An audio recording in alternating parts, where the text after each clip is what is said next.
So I'm attaching these 1x2s onto the hip board, which will hold down the plastic. I'll stretch the plastic over these, bring it down, and put another 1x2 here to sandwich the plastic in between. So we're ready to go ahead and put the cover on our hoop house. I framed out the sidewalls. I didn't show that on video, but basically I just slapped up some 2x4s, attached them to the base. You can see from the back over here that if I was smart, I would have just left these up taller and I would have attached these 2x4s to the back of these that are in the ground, sunken in the ground, but that's kind of like an afterthought, so I didn't get to do that. So I just put up another 2x4 here and then attached a tall 2x4 and attached it to the hoop up there. Put a brace in there. I have yet to put a cross brace here because I have to make the door, and I'm not sure how high I want to do it, but I just kind of want to frame the door out with that. And I attached it to the sides here. The other one, I went on an angle so I could attach the boards to the baseboard at the bottom. As far as framing out the end walls, the instructions that I got, and I should mention, that comes from Steve Robinson's website, Self-Sufficient Farm Living. They're free plans. You can download them free, and it's nice that people do that and just offer free information on the internet, and it's available to you. It's kind of a general guide to this. There's some things that you have to kind of figure out on your own, but like I said, it's great that people are putting free information out there for you to use. So I'll put a link for that. Steve Robinson. All you have to do is sign up for his newsletter, and he'll give you the PDF instant download on how to assemble this hoop house and how to expand it, shrink it, do anything you need to do with it. So, like I said, his framing of the sidewalls were really just kind of figure it out. So I think this should hold up pretty well.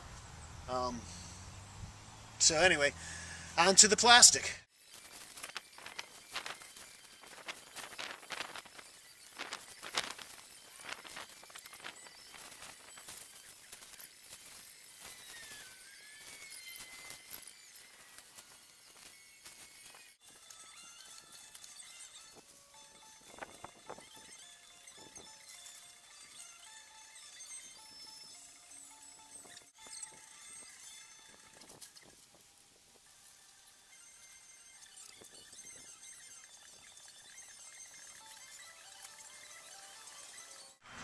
So now that we have the plastic just draped over the hoop house and squared up, as square as we can get it, we know it reaches on both ends. The process here is where we installed this hip board and this first runner, we're going to take another one of these 1x2s and squish the plastic in between the 1x2 that's on there and the 1x4 there, so it's going to pinch it off like that. I've pre-drilled holes here, and we'll screw these in, and that'll sandwich the plastic up through here and then back down, and that will bring it tight. When we get to the other side, we'll pull tight and do the same thing over there.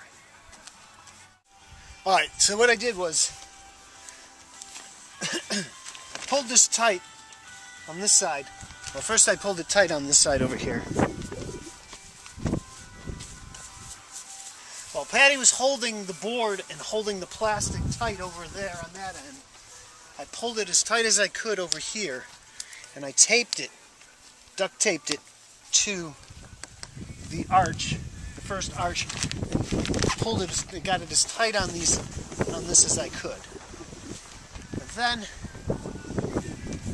came back on this side, came back over here,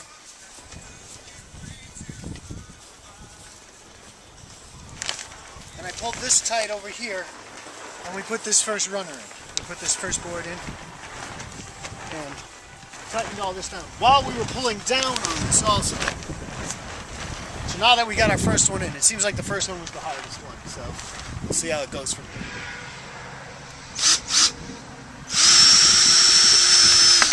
Now all this bottom is going to stay remain loose so we can roll these sides up to here and let air flow in. So we decided to restructure the sidewall that had the angle board on it. We came back, ran a sideboard this way, parallel to this one, so we could tack on, just like we did on the side rails over here. We ran, come on in the inside. We have these two boards going this way. I ran one horizontally, attached it to the hip board over here, so I could put another strip of, another 2x4 across this way, which we used to tack the extra plastic off of the roof. So we just pulled that down, we put another tack strip here, and we sandwiched it in here this way. So found that was the best way to frame the end walls, and there you had it.